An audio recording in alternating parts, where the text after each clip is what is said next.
Okay. This reading is for Jay. I am going to do a council of elders spread, which will be what is going on in the present moment, what are the biggest obstacles, what needs to be released, what support do you need, and what, oh Lord, woo. And what is this card just flying out? And what other support do you need? What action steps do you need to take? So let's see what's going on. Let's see what's going on for Jay. I'm not the best shuffler, so, don't come for me. I can't do all the fancy stuff, okay? It's not my gift.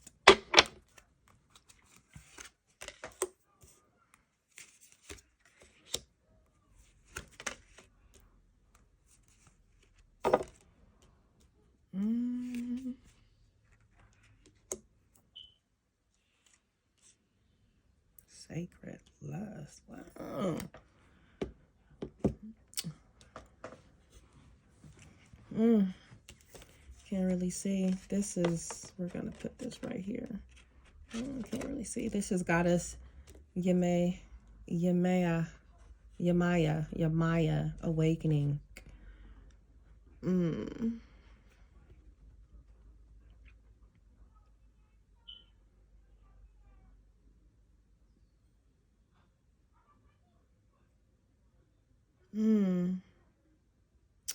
Wow. Okay, so this is what's going on in the present moment. Awakening, giving birth to new ideas,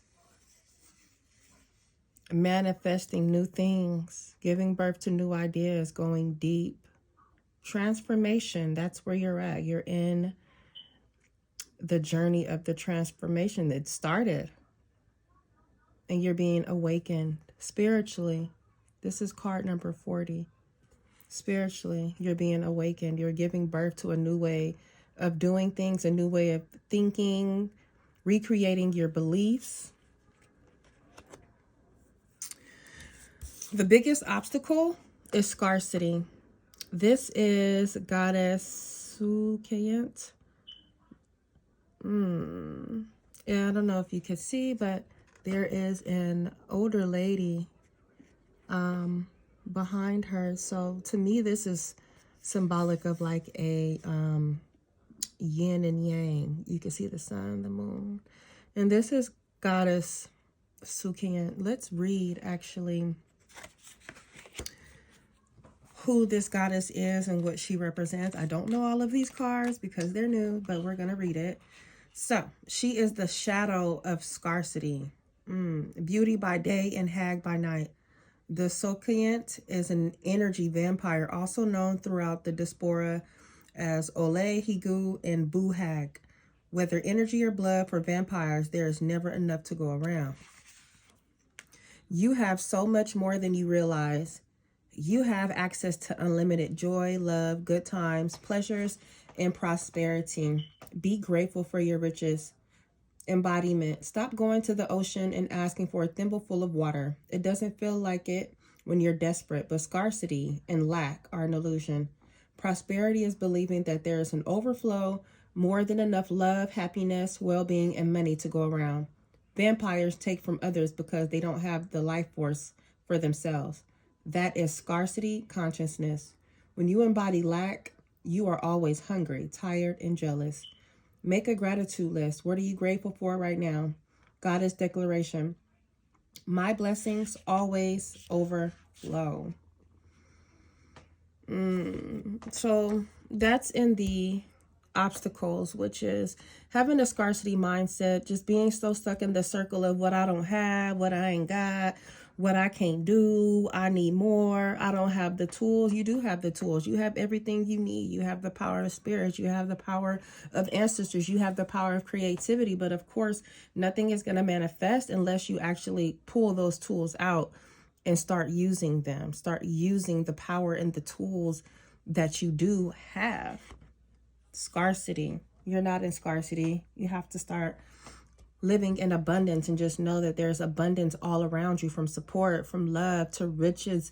And the energy of money is just one thing to be abundant with, right? To be rich. You can be rich in spirit. You can be rich in your heart.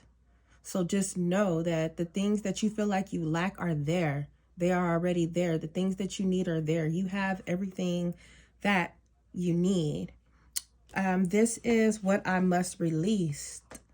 Goddess Ketesh, sacred lust.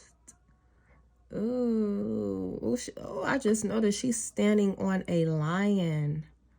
And in the background, you can see some Egyptian symbols, the moon on her head, the two men standing next to her. She's definitely a queen. She is running things. Snake on one hand, flowers in the other. This reminds me of I was thinking of the devil card in the regular tarot. This is what this reminds me of, is the devil card. So sacred lust 26, that is what you need to release. Let's go to the book and see what this goddess embodies. Goddess of sacred love, temple from lovers, Ketesh, the mistress of the gods. This Egyptian goddess of sacred sexuality, ecstasy, and fertility. Her two men, yes, are the fertility god Men and Mantu, the god of war. You are an erotic creature. You have a divine right to experience sensual ecstasy. It is sacred to give and receive pleasure. Embodiment. You deserve to feel good. It feels good to feel good, so allow yourself to feel good. Lean into your sacred lust. Turn up your own fire and quench your thirst. Dance with pleasure. You daring to embrace your sensuality will set the world on fire. Goddess declaration. It feels good to feel good.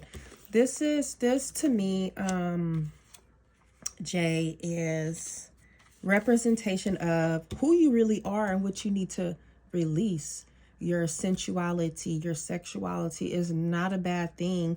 To dive deep into that and to be submerged into your sensuality. You are feminine. You are goddess. This is our power. This is a part of who we are. And the more that we resist, it's like the more that it presents. So definitely your spirit is telling you, hey, this is a part of who you are. This is part of your creativity. This is your fire, and it's good to embrace that fire, embrace that lust, embrace that sensuality, that sexuality, that spirituality, the goddess that is within you.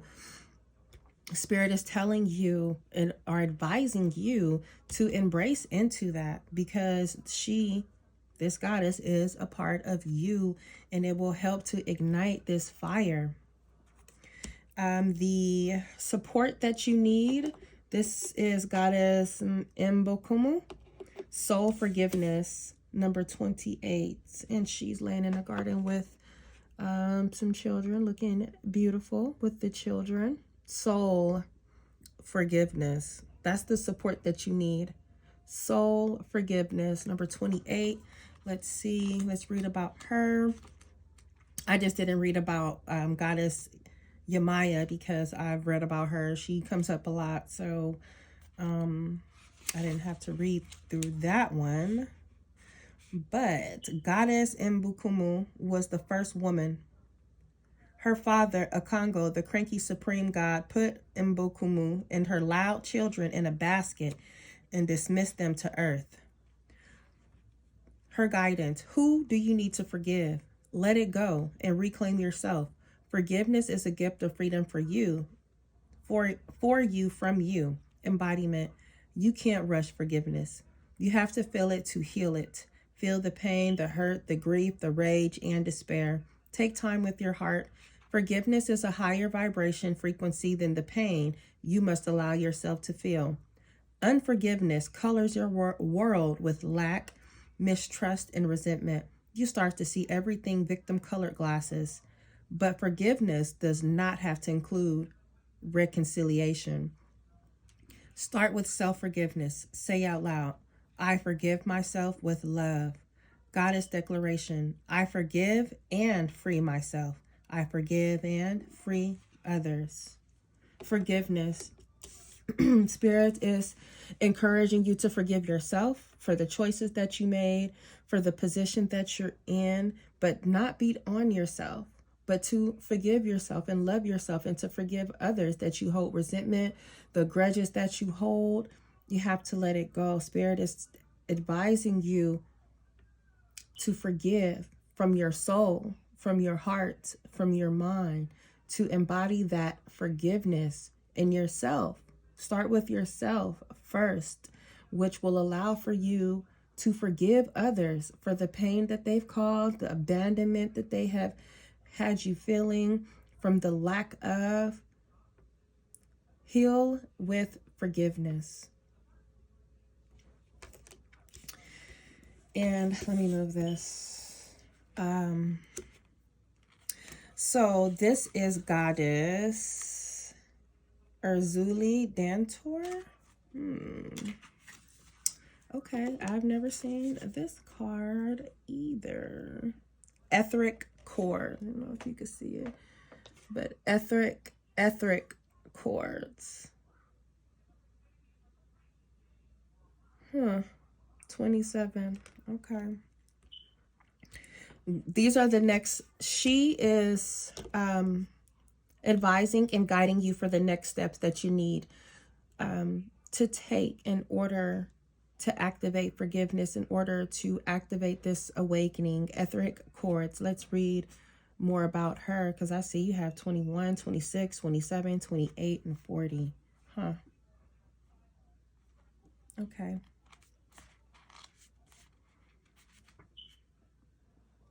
And 27 is 9. So it's like that is at the tip of the end. It's like it's coming to an end before you can get to 10. 9 is symbolic to things being on a journey, and it is almost there. Let's see. Let's read about her. Etheric cords. Goddess of etheric cords. Erzulie Dantor fought elbow to elbow with her people during the Haitian Revolution to protect mothers and children. She represents the healing of the Dark Mother. It isn't wholeheartedly love. If it isn't wholehearted love, release it. Remember your worth. Embodiment. The energy cords binding you and someone you no longer wish to be attached to are strong. You must be willing to let go. Close your eyes. See divine swords of God and Goddess's loving light separating you and dissolving the cords between you. You are both whole and healed. Just as you shower to cleanse physical grime, there is also grime in the form of energy cords, also called karmic ribbons, emotional cords, or etheric cords. Spiritual maintenance is required. Goddess declaration, I am worthy, compassionate, and whole. Cutting the cord. So definitely embracing who you are, forgiving and cutting the cord. This is going to bring about such a profound spiritual awakening within you. You are definitely in the process. This is the hardest part. But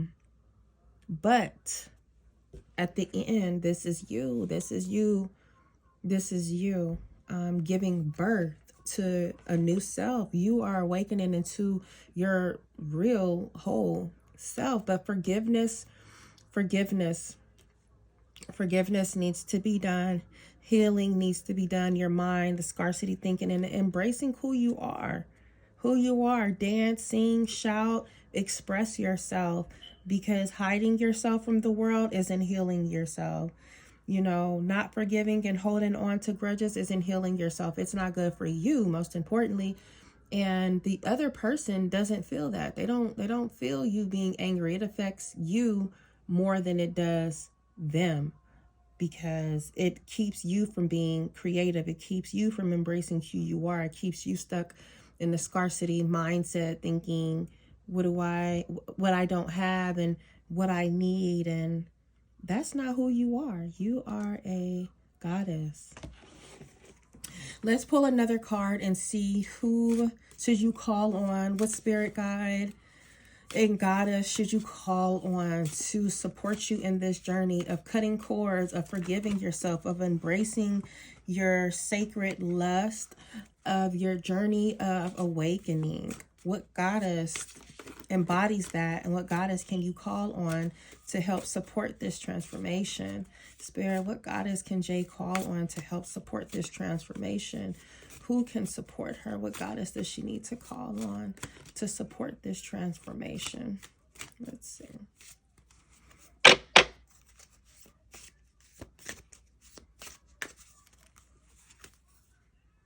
Grounding. Goddess Sache. Grounding. And I know that she is goddess representing of Bush. This is the number 3. Definitely fire. Look at all that orange and that yellow and all of the nature around her. That she's definitely your inner fire goddess. Grounding. Let's read what her embodiment is and what her advice is. Protect your magic. Your heart is your own. Your body is your own. Your mind is your own. Your truth and story are your own. Be rooted in your truth. Create healthy boundaries. Your energy is unsteady. Breathe. Come into the present. Say out loud, I am here. Trauma, stress, overwhelm, anxiety, and fear disconnect you from your body. Grounding keeps you present. When you feel rootless or unsettled, come back to your breath. Meditation and breath work are grounding. Try earthing, connecting your feet to soil. Free writing, clapping, stumping, and rubbing your hands together are all grounding. Goddess declaration, I am firmly planted and deeply rooted. That is your advice from your spirit guide to ground yourself, to be present,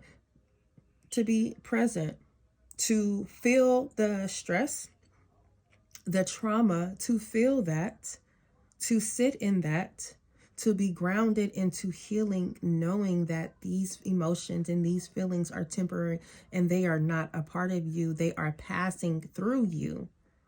They're not a part of you. They are passing through you. Goddess Sache is advising to be grounded. I am firmly planted and deeply rooted.